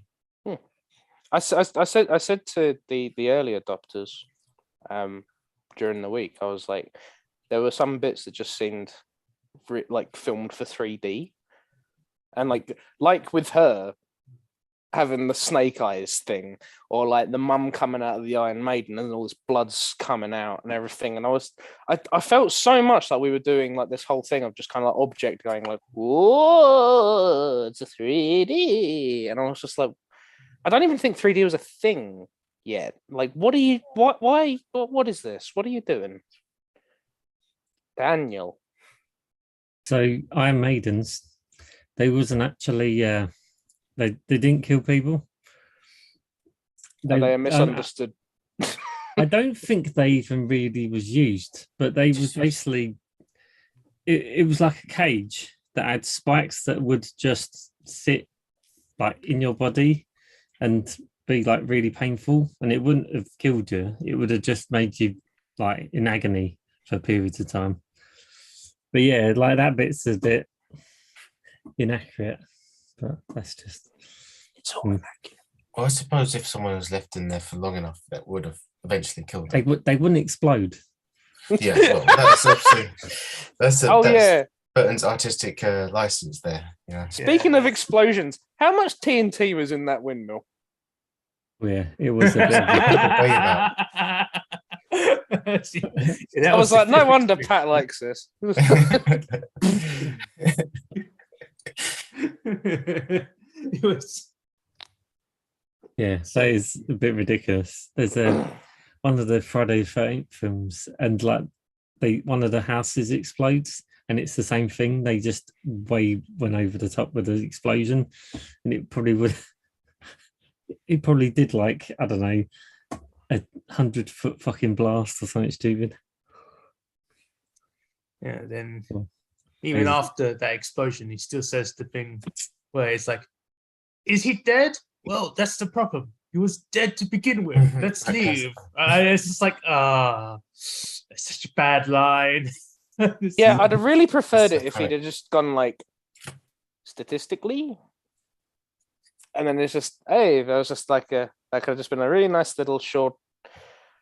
I don't know. This is my problem with Ichabod. He's too easy to go. Yep. Well, he was dead to begin with, and I'm like, you're a fucking science man. Fuck off. Like you should be doubting all of this. Like, what the fuck are you doing? How is he has this one freak out after Vernon Dursley gets killed, and then he just goes like, well, I've woken up now, and I've had my scrambled eggs, and I'm going to go to the grave, and then I'm going to proclaim that the trees are portal to the Netherverse, and I'm going to dig up a corpse and go, oh, well, someone's nicked his heads. That's why he's stealing other people's heads. That makes sense. There's probably a witch about. Okay, I'm going to follow it. I'm like, what are you Yeah. doing? Yeah, it doesn't really make it's like he's made this assumption of knowing stuff when you clearly don't know that he knows it. I said to Ebony when we watched it, I was like, I'm so sad that like the scene that needs to come out of this is the Christopher Lee scene, because that's the one that makes this such a thing where he's like, I stand up for science and all this bullshit. And then he goes and has this big fucking rant about science and how like it's going to help him solve crimes and all that. But if the film just started with him going into Sleepy Hollow and he like tries a bit of science out, it doesn't work, and then he does it, and I'm like, that makes this better. And like the fact that you spent the first 10 minutes really hammering it in that he's really into science made me think I was going somewhere. But if you just started it like 10 minutes later in the carriage, then it'd have been like, oh, okay, that's not really a criticism I can give to you. Am I making sense? It's just like sometimes adaptations of these things are like bad. Oh, yeah, They are sometimes blue. yes. I feel like I'm But- being a downer. Does anyone want No, it's like no, because like the film was kind of shit? no, that's not what I was gonna say. I was gonna Oh. say it. The film mostly is the whole, or like even in the book and like even in the cartoon, like the whole main focus is the horseman himself and parts of Ichabod Crane. Ichabod Crane is the character that you kind of like see from the point of view, right? But the exciting part is the horseman. But he turns up like 4 times, and like even like like 3 of those times you don't really see him interact with the main character. So it's like, okay, he's just around, and it's just like because he's just around, he does his things, and it's like, there could have been more behind it. That's why when it gets to the actual like scene where he actually does more stuff, like the church scene, that's definitely like a good scene because like, oh, you see like the rules of his like character where he could try to walk into the church, which was like sacred ground. He throws his axe, but it disappears. And, like there was like a building sort of like tension there because of what's happening, and like all like the tension between all the characters, and there's like, oh, it was building up, but it ended with how the fuck did Dumbledore die again? Shit. He gets like yanked out. He gets a bit of fence and he ties a rope around it, and then he throws it through the stained glass window and pulls him out. Which is so fucking ridiculous in itself, right? Jesus Christ, it's so silly. I just lost where I was from it because when you was like, "How did Dumbledore die again?" I was thinking, "How did he die in Harry Potter?"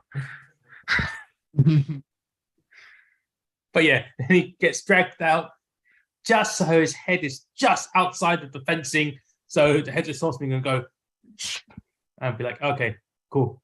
That's yeah. But like the main story about this, well, the main parts of the story has always been for horsemen, and without enough of the horsemen being shown, the story becomes very slow paced. I didn't have a problem. I thought the horseman stuff was all spaced out pretty well and done pretty well. My last problem, and then we can get on to favourite scenes and everyone can stop looking at me like they want me to shut up and die.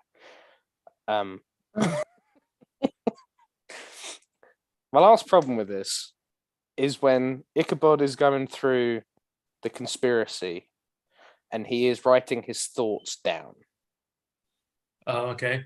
And I'm like, okay, that's fine. We've all been there. We need to get something down because it's not going to stay in your head. So he writes conspiracy points to, and then he gets as far. Well, he then goes, right, I don't know who it points to. I'm going to have to make a list. I'm going to question everybody, starting with Baltus, who's Dumbledore. And he writes down Baltus. So it says conspiracy points to Baltus. And I think before you write that, you should probably go, whose house am I in? Baltus's house. Maybe I shouldn't write that down. Maybe I should write other names. Maybe since I'm doing a list anyway, I said I was going to. Maybe I should list other names. Fuck it. I don't know. He doesn't write any other names. He just writes Baltus. Leaves the book there. And then he goes, that's the first guy I'm going to question. So he goes, I'm going to go to Baltus right now. So he goes to Hardenwick. So he goes to Hardenwick. Hardenwick tells him about all this stuff that happened and everything. He basically just spills all the beans, basically. And then he goes, that's given me some sufficient evidence against Baltus. I might go back. So he goes back to his room, and Christina Ricci has read his diary going, oh, conspiracy points to Baltus. And he's like, oh. And I'm like, this is all backwards. This is all just constructed completely backwards. Why did you write this down? Why did you write his name next to conspiracy points to? Oh, we've all got lost in the moment. But why do you do there then? Why do you do that? And then when on your way to question Baltus, you go down the street to a different person to then get evidence on Baltus to then come back. And it's so Christina Ricci can read the book and go, you've been here 2 days and I was going to marry you, you fucking prick. But now you've written conspiracy points to Baltus, therefore accusing him. And he should go, that's not an accusation, actually. That's just my thoughts. I'm just considering things. I should have written a list, actually, like I said I was about to do, but I didn't. But no, now you've seen that. And she's like, yeah, now I have seen that. And you're a cunt. And then he goes, well, I thought you were so brave coming to see me and following me into the woods. And then she goes, well, if my father's the horseman, I wouldn't have a problem, would I? So I'm not that brave, actually. And I'm like, that hurts your point. That helps his point. Why did you say that? Why did you just implicate your dad further? Because that actually makes sense. If you're annoyed that he thinks that your dad's controlling the horseman, and you just go, well, the reason I'm brave is because if my dad's the horseman, I ain't got anything to worry about. Why did you say that to him? You dumb bitch. Why did you say that? But then it doesn't actually register with him. He just drops that. Ichabod Crane, Captain Science Man, that just doesn't compute with him. He just lets that go. And I thought, what the fuck is this fucking story? It's so crap. And I'm done. And breathe. And Do, we Shrek. do you want to do favourite scenes? Yeah, have any because I'm comment- going soon. Does anyone have any comments on that? No. No, that's Is all it- pretty. It's all Is pretty it- inclusive. I mean, like, I guess the only thing I would say to add on to that is like, It was a it was Hammer horror like- tribute. well, no, I would say it's. It was. I would say it's really.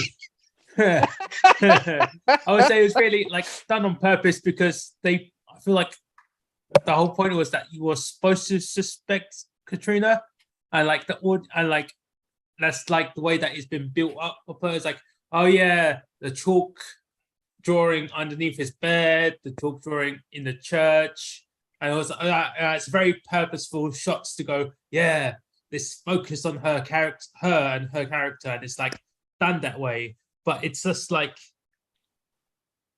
not done that well because like if everything points to her and like she's the suspect like of the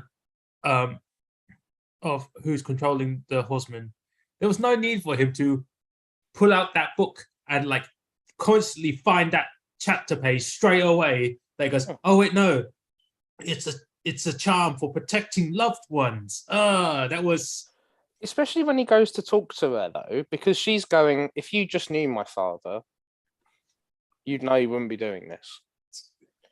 And then immediately leads up with, but I'm not that brave because if I'd gone into the forest and my dad was controlling the horseman, I'd have no danger. And I was like, what was your motivation for saying that? Like, at all? Like, like even... no idea at all. So anyway, Rob, you're looking pretty sad. Do you want to do a favourite scene?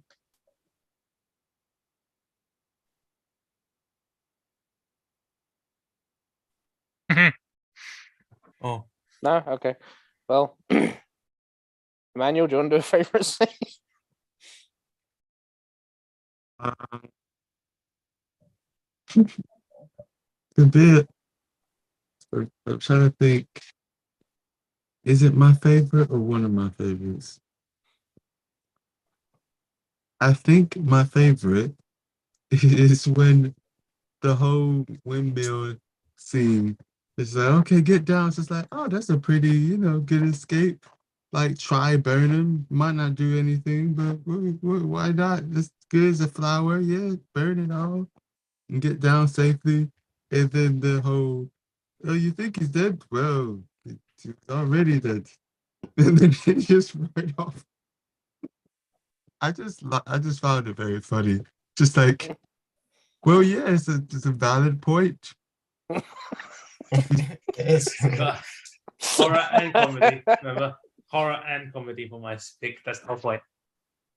Yeah, and then he just walks out. It's like, yes, he is indeed. Yes, run. Yeah, run. So we've got like that little beginning bit before they even like get into the windmill where you've got her going, yes, well, watch your head. And it was like, it's like, fucking hell, there's so much. Yeah, exactly. It's like, No. Which part? Runs. oh, when she's doing the whole fucking villain monologue scene, and she's like, yes, I had to kill our dear little Sarah, and she got the fucking axe, chops off Sarah's head, and it's just like, why are you monologuing this? And then I realized I think early 2000s villains also really like monologuing the whole fucking thing. It is like, it's I feel like it's a trope that they did for like since forever for villains nowadays. I wanna criticize it, but I know for an absolute fact that I would do a monologue if I was a villain. I'd be like, I need you to know what went into this. Why? Because I'll put a lot of effort in and I want you to know what what I did. I want you to go like, that was really clever. And I'm like, yeah, it was. Are, Now are you you trying know. to be Lex Luthor? Or what are you trying to do? Which If I was so- trying to be Lex Luthor, I'd look more like Robert. Oh, That's not what I was going for. Oh, But like, No, I sure, don't think if you he's wanna be listening. mean. I don't think he's listening either.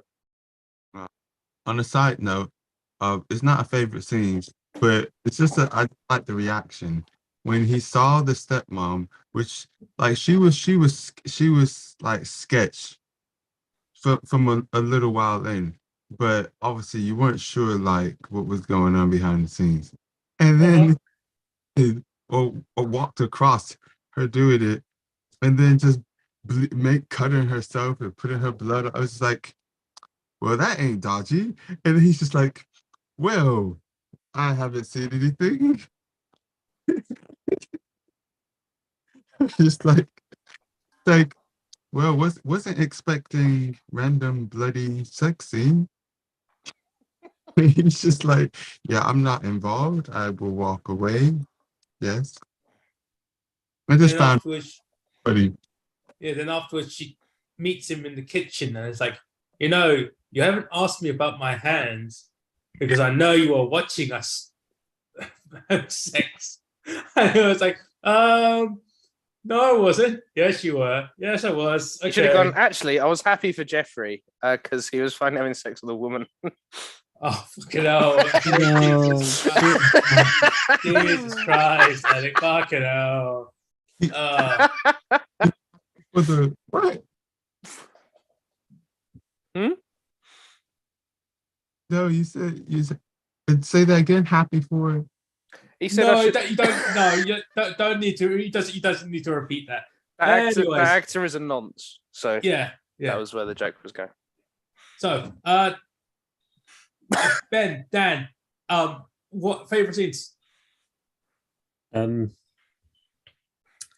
reckon it's either the bit where he gets pulled out the window and then his head cut off, or when the actual headless horseman like becomes one again, like the whole animation of his face kind of coming back. It's quite cool. Yeah. To be honest, I think most of the scenes with the horseman like going through were cool anyway, because it looked really good. But yeah, I think notable.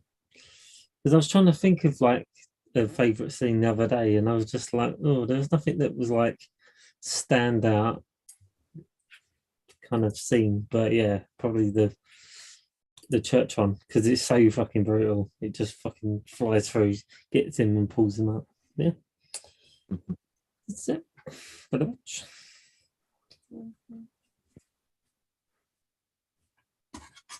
Okay, Ben. Ben.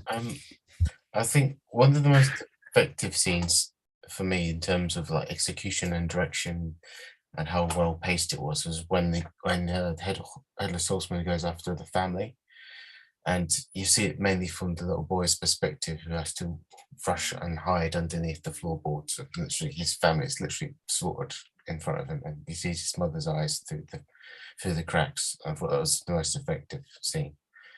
But I really enjoyed like how Burton did the fantasy element of like the flashbacks with Crane's him as a boy and his mother, just seeing it through his eyes, just seeing how he loved his mother and how awful his father was. And like Dan mentioned, like the Iron Maiden sequence, I think it kind of like goes like this is all in this boy's head, and everything's heightened reality. So it's got this dream like imaginary style to it. So everything seems more abstract than it is. So that's why I think like it really works quite well, in my opinion. So it was just quite a good fairy tale kind of atmosphere that Burton does really well in that regard. Couldn't deal with that kid. He was creepy. Well, I was going to add on to what Ben's scene was like.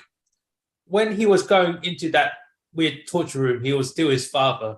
But when he was leaving, coming out of it, he was actually like the head of Swordsman. You didn't actually see his head; it's just like the cloaked figure. Yeah.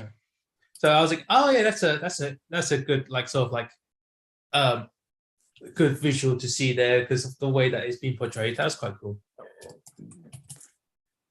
So, is Rob? You all right, Rob? Oh no, just Okay. Okay, I guess I'll just do mine then. Okay, so for favorite scenes. 1 sec. Oh, okay, I would say favorite scenes. It's definitely like when Ichabod, it's actually two of them. It's when Ichabod finally sees the horseman and has like the fear and all that stuff, like really like bought in.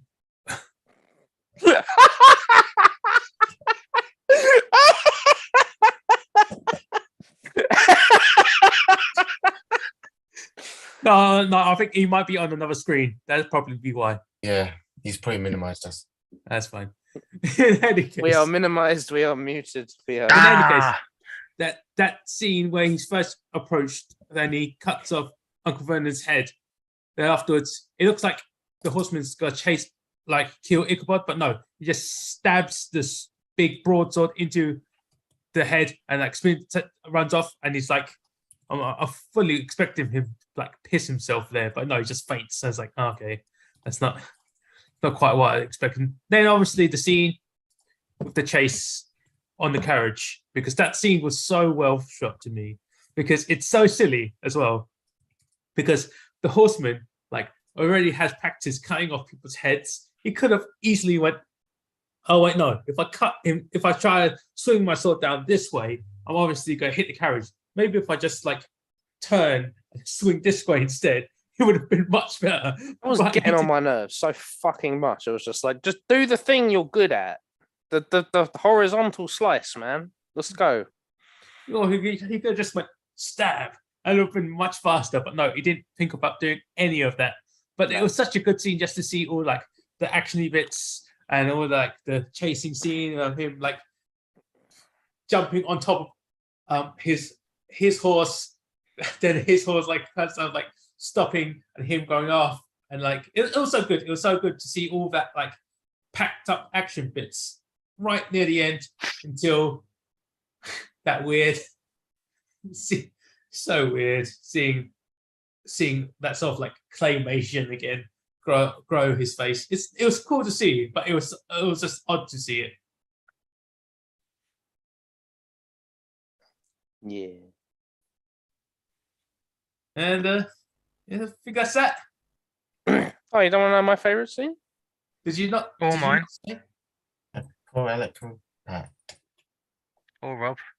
Yeah. Well, Poor Rob Alec and Pat and Rob. can't currently hear us. I can hear you.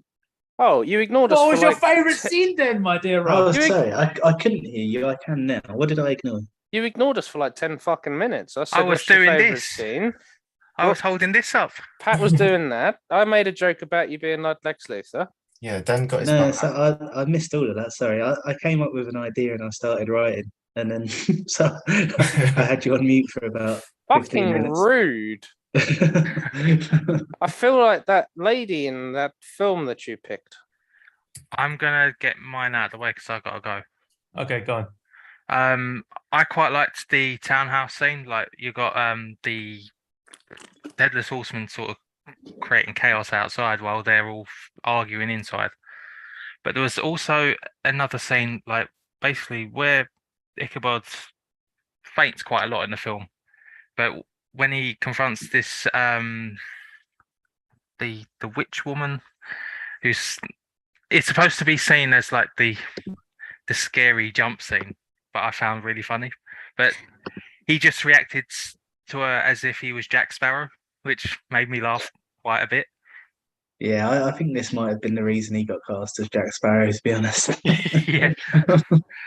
They're probably two parts that I enjoyed the most, and obviously the fight scene as well towards the end. All right, I'm going to have to head off. I'm not going to make Dan make his pick yet. I'll read it in the morning. Humphrey, no, he's picking. That's Yeah. the thing. It's I nice. can tell you what it is. Go on then. That's Right. good because I can't. There's some kind of relatability to this film. Oh, It's, another bird. it's Witch. Oh, the Witch. I It's a I goat. knew it was the bitch. It was the goat. yeah. All right. Witch. See, There you go. like, All right. I'll see you later. Yeah, they- the Witch. Ivanovich, what? Oh, Ivana It's Witch spelt with two V's. Okay. Yeah. It's relatable to Humphrey because there's a goat in it. Kablamo! Yep. Also, he lives in a barren hellscape, which is Dagenham. Kablamo. I can't like you. Yeah. It's pretty hellish. This is no fun. I'm getting no resistance whatsoever. Bring John back. Yeah. Actually, no, it's all right. Don't worry. So, favorite scene? Me or Rob? Well, I You mean, go either first, one I'm of still you thinking. is. No, that's all right. Rob wasn't listening, so yeah. I said you go first, and then you said that's all right. Rob wasn't listening. Yeah, well, you know, I've never known you to just clock out of a call for 10 minutes before. I think you're taking this very personally. I am. I addressed you directly like twice, and Pat even held up a little bit of paper that had your name on it. So yeah. I didn't even have this call on screen. for No, I 10 know you minutes. didn't, and you didn't have the sound on either, and I know that because Yeah. otherwise you'd have looked up, which you didn't. There was nothing personal. I messaged you on Facebook. I messaged you on Zoom. I So couldn't see it. hashtag bad friend. Oh, I wouldn't go that far. No, Oh, no, it's okay. It was only 10 minutes. Yeah. yeah. It's still like 2 hours.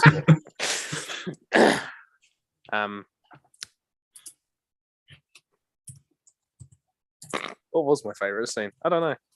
My favorite scene was the beginning because it had Christopher Lee in it, and that was the moment where I went, "Ooh, this film's gonna do something."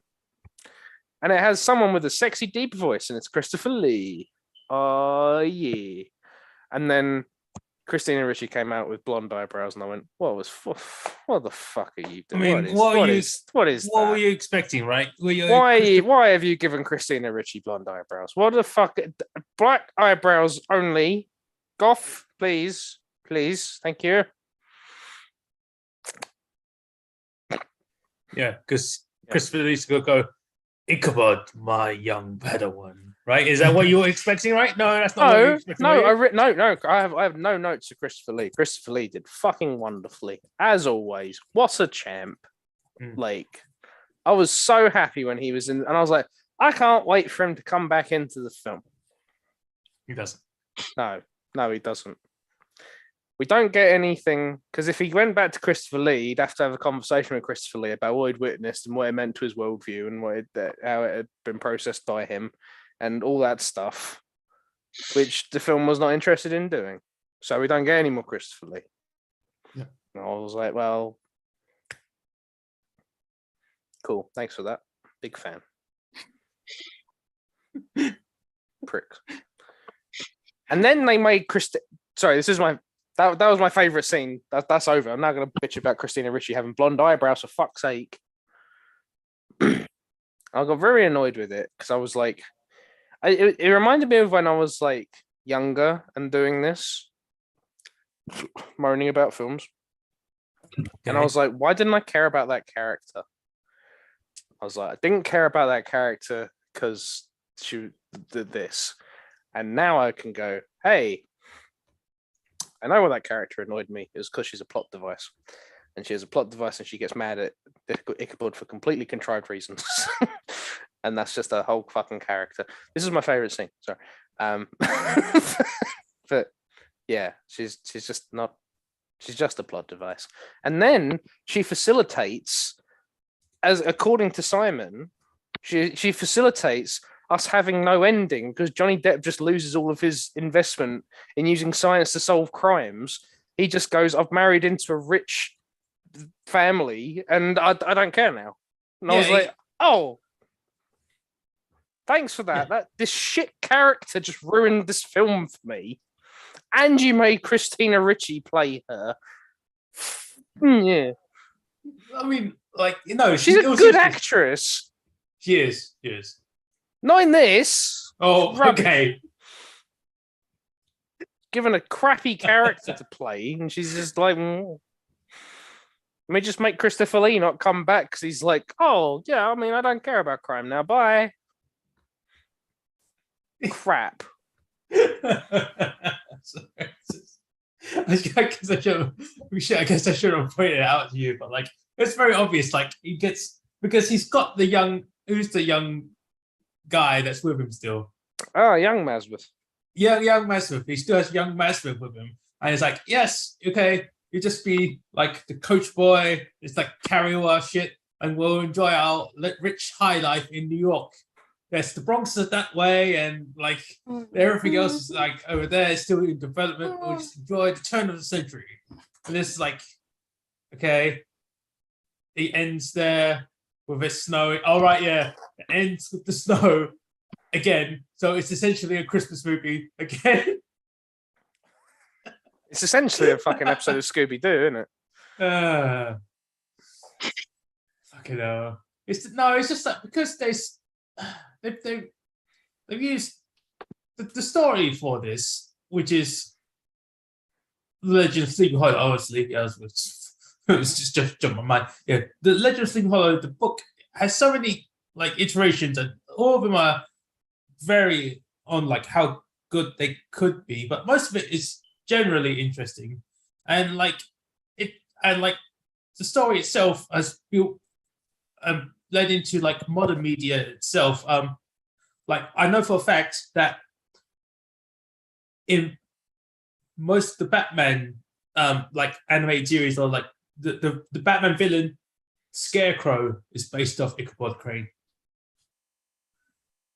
And the head of Jonathan Crane. Yeah, because of the name as well. And it's like, all right, yeah, the Scarecrow is based off the Legend of Sleepy Hollow. I was like, oh, that's kind of cool. But it's just like the way that they've tried to make this film was again kind of early, because it was early 2000s-ish, and it's kind of cheesy. It was a bit weird. It's a bit like cartoonish villainy. But then afterwards they tried to remake this again into a TV series, and that was much better because it was modern, but it was kind of interesting to see. But like then afterwards, I don't think they gave it a shot again for the TV series. Then I don't think anyone's ever thought about remaking a Sleepy Hollow film, I guess, because it's not, the story's been done so many times. I feel like it's been done, it's been done to death. Oh, fun fact, I got a thing on Twitter saying, what was your... Mic down, please, I can't hear you. Oh, I got a thing on Twitter, and it said, the last thing you watched is the title of your sex life. And I went, oh no, it's Sleepy Hollow. Right, Rob, do you want to do your favourite scene? Yeah, I think I'm going to mute my fucking speakers. I think taking it on face value. 'cause, Please like, don't do that. I've got to watch this back on YouTube, man. Fucking hell, you go. I mean, of all things to get us demonetized, what you just did. Sorry, there is I'm sorry, I had an idea. Yeah, taking it on face value. I mean, there's. Well, I don't think there's any kind of like serious scene that I would say was my favorite, but a scene that I was cracking up at was Michael Gambon's death. Like just like the stab and then the drag and then the ridiculous beheading. I thought that was wonderful. I think all of the beheadings were really good, to be fair. I thought they all looked really good. Great. They're very clean. The very clean cut is what I was going to say. I realised it's kind of a stupid pun there. That wasn't on purpose. That wasn't on purpose. Mathspa's fake head. Lovely. Love that. Big fan. They close up on it, and I went, you deserve to do that, because that's a very high quality prosthetic there. Yeah, that's the thing, though, isn't it? Because this was kind of like towards the end of practical effects and the beginning of CGI taking over. So you've got some really good practical effects, but then there's like some bits that are supplemented by CGI where you're just going like, "Oh, you didn't need to do that." Snake eyes. Yeah. It's a shame, really, because I mean, when you see a film from, I mean, it's not recent now; it's like 25 years old, but from a film that's like in our lifetime that uses practical effects, I think you sort of realize what you're missing, and it's a shame that CGI is just taking everything over now. I feel like I mean, admittedly speaking, you can't tell that you can't, if CG is good enough, you can't really tell that it's CG. You can only tell something is bad CG, if you know what I mean. Mm. Because if something was CGI but it was done so well, you go, "Oh, I didn't even know it was CGI." Then afterwards, that's how good it is. But it's like if it's janky, like the eyes, or if it's like American Werewolf in Paris, right? You go, "Damn, what the fuck is this shit?" Yeah. You gotta be like, it can't be helped. I think the other thing is a lot of the films today, they're all CGI, and it's you spotting the thing that it isn't.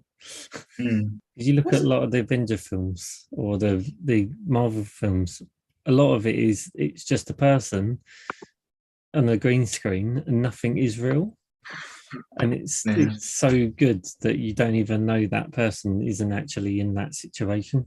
I was gonna say that is the similar thing for the for when they did The Hobbit for Lord of the Rings, because like obviously that's why Ian McKellen was like upset because he couldn't really act with other people because he was just on the green screen by himself, and he was like, "This is no fun. This is not why I just wanted to act with a bunch of midgets."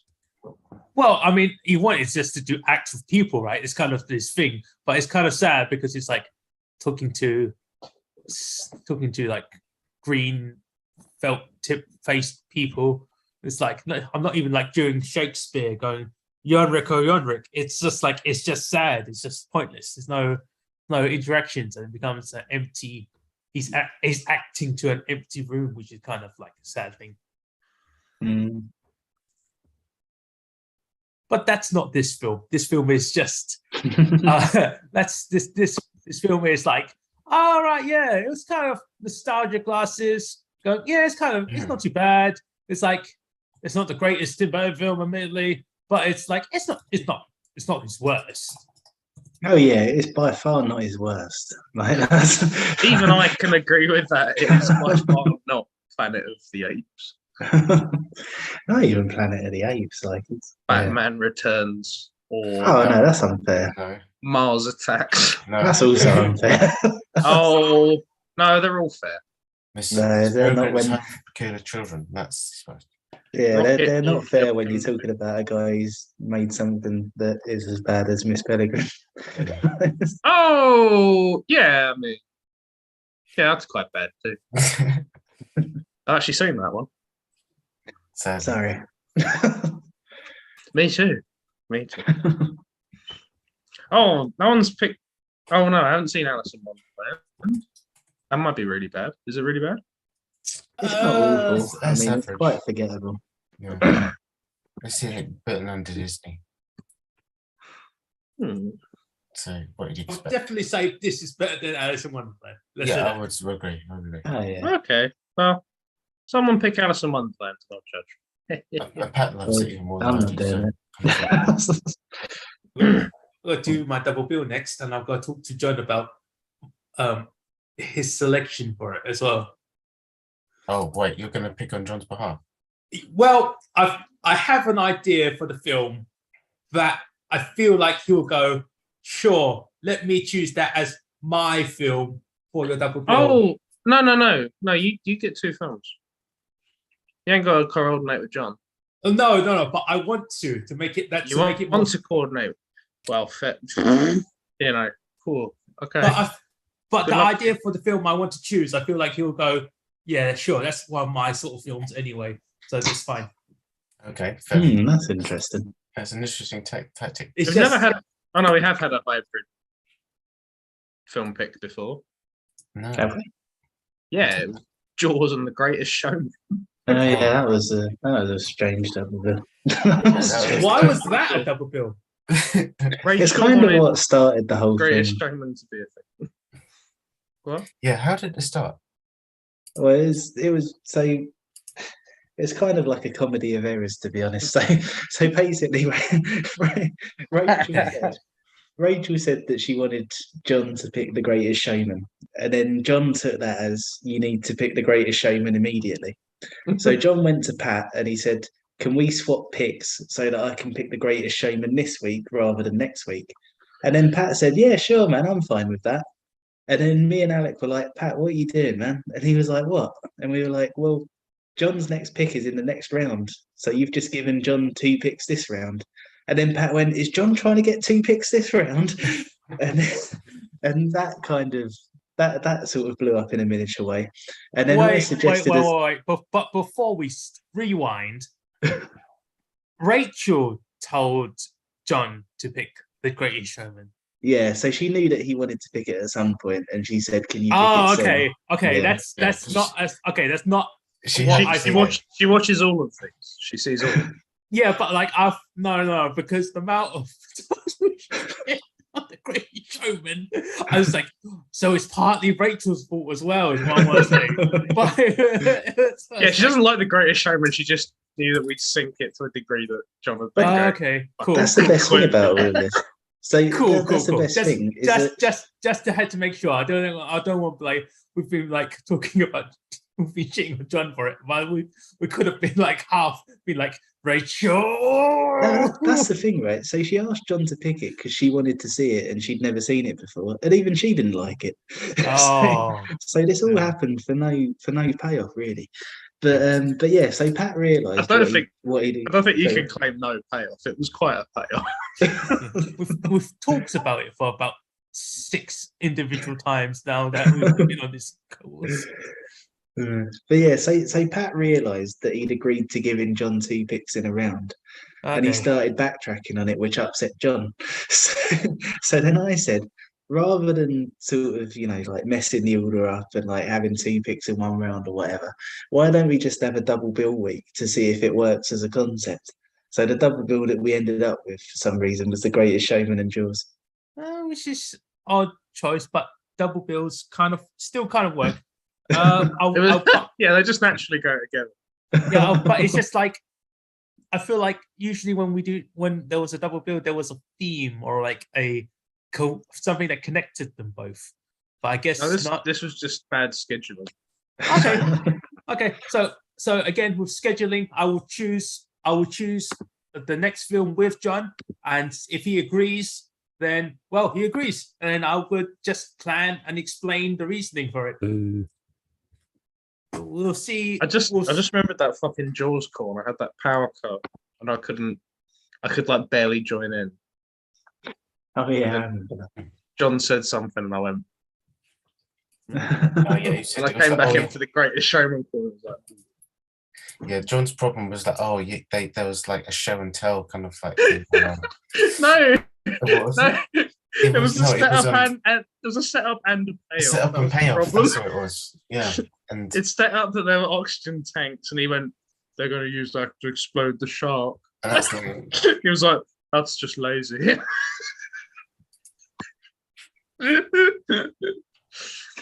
Very good.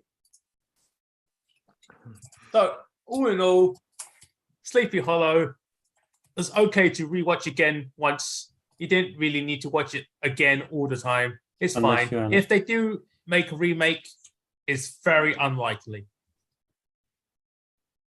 It's still the most I've ever been disappointed by a Tim Burton film. that's Yeah, but you interesting. hate Tim Burton. Sometimes- doesn't matter. There's been a couple where I've come in with low expectations and come out and gone, Which ones? that was pretty fucking good actually. Which ones? I knew Ed Wood was going to be one, and I was very pleasantly surprised by that. I really, really like Ed Wood. I think that was my favorite of round 13. Okay. Big Fish I saw without knowing it was a Tim Burton film. Oh wait, is Big Fish a Tim Burton film? Yeah. Dude, it is. Oh, And I went, that was a Yeah. really good film. And then my dad went, yeah, Tim Burton's all right, isn't he? And I went, oh, yeah, oh, yeah, that was a good film, actually. And then it's just been downhill because I was like, Mars Attacks. And I went, no, that was crap. And then Ed went, join us. No, we did the event and it was Batman. And I saw Batman and Batman Returns. It concluded they were both crap.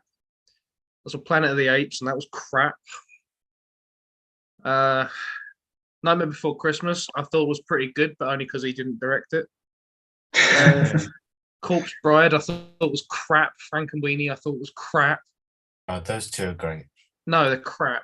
Everyone else disagrees. And that's all right. I will continue. I will say it before God. I'll say these things are crap. And then this one, I went, we're going somewhere interesting. Then I went, no, actually, you were wrong, dickhead. It's crap. And it was crap. okay. Okay. I'm sorry. I will like one of your films. So can you pick a Barbie movie? I'll like one of them. No, I feel like my double bill, you will either really hate or really enjoy. Yeah. Can we have a clue for it, Simon? Yeah. Is it Korean? That's racist. For context for you, Rob, I feel like for Rob to know, you can't. It was one of the ones that were on the what do you guys call it? The homework list, the picks. Oh, okay. Oh, What that film is John's film. Is one on the events lists. oh. Is what I want to choose for the movie. Is it the one that we spoke about a few weeks ago? Yes. Oh, okay. It's Yes Man Interesting. and No Man. Yes, man, and no bracket country for old bracket Oh, men. Please don't My pick it. film is something that will be completely a bit left field, but you'll understand why I chose this film. If Simon. John agrees. Simon, if you pick Yes Man, I'm going to come to your house. Don't. What's Yes Man? Exactly. Oh wait, is that the Jim Carrey film? No, it's not. Keep that attitude. It's, Okay. you don't know what it is. It's fine. Okay. Yeah. So good. Right. So Humphrey, your film is the The Witch. Vivage. Vivitch? Vivage. The Witch. Where can we watch Vivitch? Something about the lollipop just made that. Amazon. Amazon, yeah. You didn't look up where we could find it, did you, Humphrey? No, I'm looking now. Actually, No. It's a good time for it. Amazon Prime to the rent. Cool. 10 quid. Unless no, it's not. Oh, don't. Wait, is this Boston your Sky. 20th pick? Yes, this is Humphrey's 20th pick. Oh, okay, cool. Happy 20 picks, Humphrey. You joined late and you finished your 20th pick early. Joined late and finished his 20th pick early. Yeah, he was the first to finish his 20th pick. Why are you confused by that? What's happening? I don't know. I can't work out what. Wasn't what he is the it? last? Sorry, He joined late, didn't he? yeah, because it was like 4. He didn't picks join before. week 1. He joined like week 3, 4, didn't he? You told me this. Any case, You said he didn't come in on cabin. Oh yeah, no, he came in on Moon, maybe? No, it came in on the moon. no, Oh, he came cool. in on the full. Yeah, I didn't know you were an alien. He came in on the. You started on the fall. Boom, boom, You wait, what?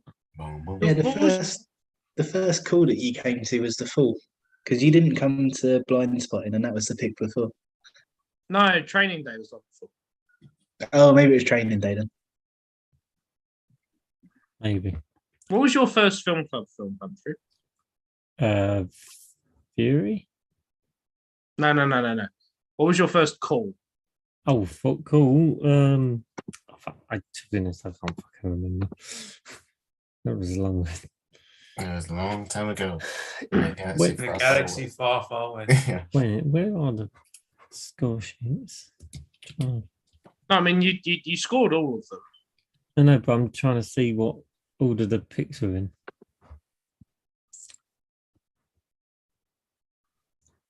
What were the pick order? I can't look at. So you had Cabin, Moon, Blind Spotting, Training Day, The Fall. Oh fuck! It was sick. It was you, Fury, and then Fundamentals of Caring. 2020. Fucking hell. Yeah. Yeah, we've been there for like 2 years. Whoa. Shit in the bed. Oh, 1.5 years. Why can't I look? No, it is nearly. No, it is 2 years. Yeah, 2 years and 3 months. Happy 2 years and 3 months. It Everybody. must have been the second one. It was Moon. It must have been because I had to watch Cabin in the Woods and then I watched Moon. Yeah, it must have been. So there you go. He started late, and then he got to finish his 20. He got to pick his 20th pick before anybody. Oh, I see. No. Okay, Sure. that's cool. We've settled it now. He started late, Finished early. finished early. That's what she said. All right. You can do it after people finish talking, but I just trying to understand the first double pick again because I'm confused. Okay, let's end the chat, but let's end the call first before we get to